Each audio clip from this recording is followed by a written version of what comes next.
Nah, Kementerian Kelautan dan Perikanan beberapa bulan ini itu telah fokus membahas tentang seputar ekspor benih-benih lobster dan ekspor pasir laut yang dibungkus sedimen.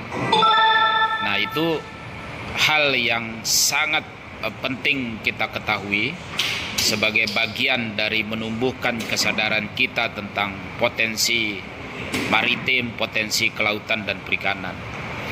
Artinya bahwa pada kurun waktu 2023 Kementerian Kelautan dan Perikanan maupun bersama dengan